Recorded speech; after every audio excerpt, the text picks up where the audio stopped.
నమస్తే. ప్రస్తుతం మనతో పాటు ప్రముఖ ఆధ్యాత్మికవేత్త, ఆస్ట్రాలజర్ బ్రహ్మశ్రీ శ్రీనివాసుల అనంతరామ శర్మ గారు మనతో ఉన్నారు. గురుగారితో మాట్లాడేద్దాం. గురుగారు నమస్కారం. గురుగారు నమస్కారం అండి. సింహాత్మ గురుగారు, మే నెలలో మకర రాశి వారి పరిస్థితి ఎలా ఉండబోతుంది? ఈ నెల వీళ్ళకి ఎలాంటి ఫలితాలు ఉండబోతున్నాయి? మే 14 నుంచి గురుగ్రహ సంచారం కూడా జరుగుతుంది. మరి ఈ సంచారం కారణంగా వీళ్ళకి పాజిటివ్ అంటారా, నెగిటివ్ అంటారా, ఏ విధంగా ఉండబోతుంది? ఈ రాశి వారికి ఒక రకంగా చెప్పాలంటే వీళ్ళు స్నేహితులకి ఎక్కువగా ప్రిఫరెన్స్ ఇస్తారు. తద్వారా స్నేహితుల ఆదరణ పొంది ఒక మెట్టు పైకెక్కుతారు. అంటే వీళ్ళు స్నేహానికి బాగా ప్రిఫరెన్స్ ఇస్తారు. ఆడవాళ్ళు కావచ్చు, మగవాళ్ళు కావచ్చు, ఎవరైనా కానీ తన యొక్క సోదరుల వాళ్ళకంటే కూడా చుట్టూ ఉన్న స్నేహితులకు బాగా ప్రిఫర్ చేయటం వల్ల ఈ నెలలో వీళ్ళకి కాస్త బాగుంటుందనే చెప్పుకోవచ్చు. అనుకున్న పనులు అనుకున్నట్లుగా అవుతూ ఉంటాయి, కానీ టెన్షన్ మాత్రం బాగా పుట్టిస్తారు. ఈ గురుడు కూడా 14 నుంచి మారుతున్నాడు కాబట్టి గురుడు కూడా అనుకూలిస్తూ ఉంటాడు. కాకపోతే వారి వారి జాతక చక్రాన్ని అనుసరించి గురుడు ఎవరిని చూస్తున్నాడు లేదా గురుణ్ణి ఎవరు చూస్తున్నారు అది ప్రత్యేకమైన జాతక చక్రం కాబట్టి అటువంటి దోషాలు ఉన్నప్పుడు, అటువంటి దోషాలు ఉన్న వాళ్ళకు మాత్రం, అంటే ఒక చెడు గ్రహాన్ని గనక గురుణ్ణి చూసిన, చెడు గ్రహంతో కూడుకొని గురుడు ఉన్నా అట్లా కనుక ఉంటే ఖచ్చితంగా ఆ చెడు గ్రహ ఫలితం వీళ్ళు కొంత అనుభవించాల్సి వస్తుంది. దానికి కొద్దిగా వీళ్ళు సమర్థవంతంగా ఎదుర్కొని ముందుకు వెళ్ళే పరిస్థితి ఈ రాశి వారికి కనపడుతూ ఉంది. కాబట్టి ఆ గురుడు మంచి చేస్తున్నప్పటికీ చుట్టూ ఉన్నటువంటి గ్రహాలు ఏదైనా ఒకటి వీడికి చెడు చేసేది కనపడుతూ ఉంది. దానికి సంబంధించి ఏదైనా చేసుకుంటే బాగుంటుంది. అంతేకాకుండా ఈ రాశి వారు స్నేహితుడిని నమ్ముతారని మనం చెప్పుకున్నాం కదా, ఖచ్చితంగా స్నేహితుల వల్ల ఆర్థికంగా కొంత బాగుంటారు. వ్యాపారాలు చేసేటువంటి వారైతే స్నేహితులు కూడా కలిసి వీళ్ళతో పార్ట్నర్షిప్ కావచ్చు, లేదంటే సహాయం చేయటం కావచ్చు. ఇప్పుడు మన ఇద్దరం ఒక వ్యాపారం చేస్తున్నాం అంటే మీరు వ్యాపారం చేస్తున్నారు, అనుకోకుండా ఊరు వెళ్ళాల్సి వచ్చింది, నన్ను పిలిచారు, ఏం కాదు నువ్వు వెళ్ళిపోమనికంటే నేను చూసుకుంటానులే, ఏముంది, ఒక రోజుదే ఉంది, 2 రోజులదే ఉంది, హాయిగా పోయి నీ పని నువ్వు చేసుకుంటావు. ఇలాంటి సహకారాలు, అంటే నీ పని కూడా ఈ స్నేహితుడు ఆ సమయానికి వచ్చి నీకు చేసి పెట్టడం అలా జరుగుతూ ఉంటుంది వీళ్ళకి. కాబట్టి ఎట్లా చూసుకున్నా ఈ రాశి వారికి బాగుంటుందనే చెప్పుకోవచ్చు. కాస్త గురుడు ఎట్లా ఉన్నాడు ఏంది అది ఒక్కసారి పర్సనల్గా జాతకాన్ని చూపించుకుంటే బాగుంటుంది. వైవాహిక జీవితం ఎలా ఉండబోతుంది గురుగారు? వైవాహిక జీవితం విషయానికి వస్తే చక్కగా ఉంటుందండి. వీళ్ళని చూసి అసూయపడేంత బాగుంటారు. ఒక రకంగా చెప్పాలంటే ఈ రాశి వారి యొక్క ప్రత్యేకత దాంపత్య విషయంలో ఎట్లా ఉంటుందంటే వీళ్ళని చూసి అసూయపడుతుంటారు. వీళ్ళు ఎవరికీ తెలియకుండా సినిమాకు వెళ్ళాలన్నా సరే ఎవడో ఒకరు చూస్తాడు. ఈరోజు ఉదాహరణకి 6ంటికి సినిమా, 9ంటికి సినిమా పోతున్నాను అనుకున్నా, 6ంటికి అందరూ 9ంటికి కాస్త ఎవరి పనులలో వాళ్ళు అన్నం తినడం చేయడం ఇట్లా ఇళ్లలో ఉంటారు అనుకుందాం. కానీ ఎవరో ఒకరికంట వీళ్ళు సినిమా పోయేది కనపడుతుంది. ఈ అమ్మ 9 అయింది అంటే సినిమా పోతున్నారేమో, మరో రోజు వెంటనే ఆడవాళ్ళు కానీ మగవాళ్ళు కానీ ఎవరికొకరికి నిన్న ఏ సినిమా పోయినట్టున్నారుగా అనడం, అలాంటి ప్రభావాలు వీళ్ళ మీద పడుతుంటాయి. అంటే వీళ్ళని చూసి అబ్బా సినిమాకి కూడా పోతున్నారు, మనం పోలేకపోతున్నాము, షాపింగ్కి వెళ్ళారు, కొత్త బట్టలు కొనుక్కున్నారు, ఇలా ప్రతిదీ మనం ఏ చిన్న చెప్పులు కొనుక్కొని చిన్న గుండుసూది కొనుక్కొని వీళ్ళు కొనుక్కుంటున్నారు అని వీళ్ళని చూసి, కొనుక్కునేది కూడా ఇద్దరు కలిసిపోయి కొనుక్కుంటున్నారు. మళ్ళీ అమ్మాయికి అమ్మాయి పోయింది, ఆయనకి ఆయన పోయి కొనుక్కోవడం కాదు, ఇద్దరు కలిసిపోయి గుండుసూది కొనాలన్నా ఇద్దరు కలిసిపోయి ఆ గుండుసూది కోటికి వెళ్ళి కొనుక్కొని రావడం, అంత చిన్నది కూడా ప్రజలు గమనిస్తూ మన మీద అసూయపడుతుంటారు. అంత గొప్ప దాంపత్య జీవితాన్ని ఈ నెలలో వీళ్ళు గడుపుతారు.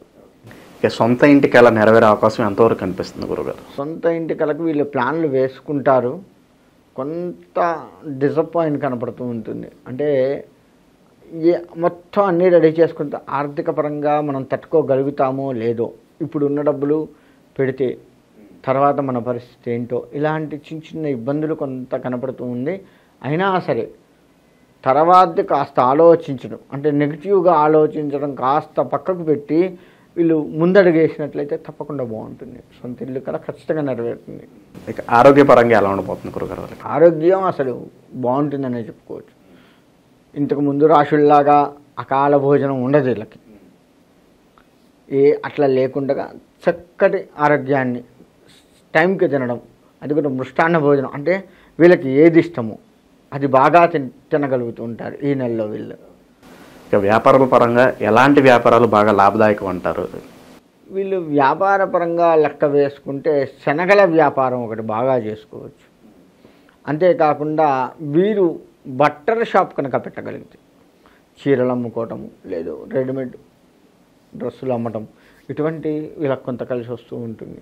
ఇనుము అయినా పర్వాలేదు, ఇనుప వ్యాపారం చేయాలి అనుకున్నా బాగానే ఉంటుంది. నిరుద్యోగులకు ఏదైనా శుభవార్త ఉందా గురుగారు? నిరుద్యోగులకి అందినట్లుగా వీరు తీసుకొని భగవత్ ప్రసాదంగా ఇది వచ్చింది అని చెప్పి సంతృప్తి పొందాలి. చిన్నదే వచ్చింది కదా, నేను MBA చేశాను, నాకు మంచి మంచి పోస్ట్ వస్తుంది అనుకున్నాను అని అనుకోకుండా ఏదో ఒకటి వచ్చింది, అసలు ఇప్పటివరకు మనకేం లేదు అని అలా మన మనస్సుని మనమే సరిచెప్పుకుంటూ ఆ వచ్చిన దాంట్లోకి వెళ్ళి జీవితాన్ని ఆనందంగా గడపాలి. ఇంకా మంచి ఫలితాలు పొందడానికి మరి ఎలాంటి రెమెడీస్ చేసుకోవాలంటారు ఈ రాశి వాళ్ళు? ఈ రాశి వారు మంచి మంచి ఫలితాలు పొందాలి అంటే శుక్రుణ్ణి బాగా ఆరాధించాలి. శుక్రుణ్ణి బాగా ఆరాధించడం వల్ల ఏంటంటే జనాకర్షణ వీళ్ళకు ఆల్రెడీ ఉండి దాన్ని ఆయన కాపాడుతూ ఉంటాడు.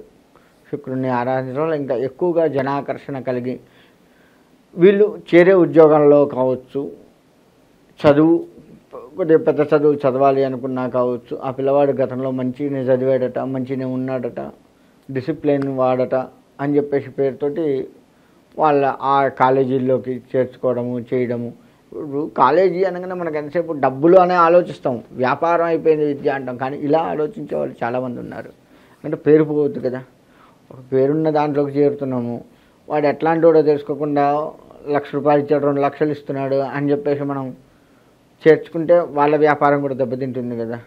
వాళ్ళ మొత్తం పేరు ఇప్పటిదాకా వాళ్ళు కాపాడుకున్న పేరు పోతుంది. కానీ వీళ్ళ విషయంలో ఈ శుక్రుడిని కనుక చేస్తే అటువంటి మచ్చ ఏదైనా కొద్ది గొప్ప ఉన్నా అది కాస్త సమసిపోయి చేర్చుకొని ఆ విద్యలో రాణింపు ఉంటుంది. మనకి మే నెల అంటేనే వైశాఖ మాసంతో కూడుకొని వస్తుంది. వైశాఖ మాసంలో నారసింహస్వామి వారి ఆరాధన ప్రాముఖ్యత వహించి ఉంది. కాబట్టి అన్ని రాశుల వారు కూడాను ఈ మే నెలలో విష్ణుమూర్తి ఆరాధన, మనకి శత్రు సంహరణ బాగా కావాలి, దానికోసం నారసింహస్వామి ఆరాధన చేస్తూనే విష్ణువుకు సంబంధించి ఈ నెల మొత్తం కూడా ఆరాధన బాగా చేసినట్లయితే మంచి ఫలితాన్ని ఇస్తూ ఉంటుంది. అంతేకాకుండా మే నెలలో చేయాల్సిన దానాలు, అంటే వైశాఖ మాసంలో మన శాస్త్రం కొన్ని దానాలు చేయమని చెప్పింది. అంటే వస్త్రదానము, నీటి దానము, నీళ్లు కూడా వైశాఖ మాసంలో దాహార్తి తీరుస్తూ ఉంటాయి కాబట్టి అటువంటి దానము, అంతేకాకుండా ఛత్రదానము, చెప్పులు దానము, ఇటువంటివన్నీ కూడా పాదుక దానం అంటారు. ఇటువంటి దానాలు కొన్ని చెప్పబడి ఉన్నాయి. వాటిని కనుక తెలుసుకొని చేసినట్లయితే తప్పకుండా అన్ని రాశుల వారికి ఈ దాన ఫలితం మనకి అంది వాటి నుంచి కాస్త మనం ఉపశమనం పొందే అవకాశం ఉంటుంది. కాబట్టి అన్ని రాశుల వారు కూడాను ఈ నెలలో దానాలు చేస్తూ విష్ణుమూర్తి ఆరాధన బాగా చేసినట్లయితే విష్ణువు ప్రీతిగా మనం ఏది చేసినా సరే మన యొక్క కష్టాన్ని ఆయన తీసివేసి, మన శత్రువుల్ని ఆయన తీసివేసి, మనల్ని పెడదోవ పట్టకుండా మనకి కూడా స్వామివారి యొక్క అండదండలు ఉండి చక్కగా మన ఈ మే నెలలో వచ్చే ఒడిదుడుకులు ఏవైతే ఉన్నాయో అవన్నీ కూడాను బయటపడటానికి విష్ణు ఆరాధన ఎంతైనా మంచిది. కాబట్టి అందరూ కూడా ఈ విధంగా చేసుకోండి. మీ జాతక ఫలితాలను పట్టి మనం ఇప్పటివరకు చెప్పుకున్నాం కదా, దాంట్లో మన జన్మకుండలు ఎలా ఉంది ఏంటి చూసి దానికి ఏమైనా పరిహారాలు అంటే మీ దగ్గరలో ఉన్నటువంటి వేద పండితులను ఎవరినైనా సంప్రదించినా, లేదు మమ్మల్ని సంప్రదించినా సరే దానికి చక్కటి పరిష్కారాలు చూసి పరిష్కారం చేసి మీకు మంచి ఫలితాన్ని అందివచ్చు. కాబట్టి ఆ విధంగా చేసుకొని అందరూ కూడా శుభంగా చక్కగా ఉండాలని కోరుకుంటున్నాను.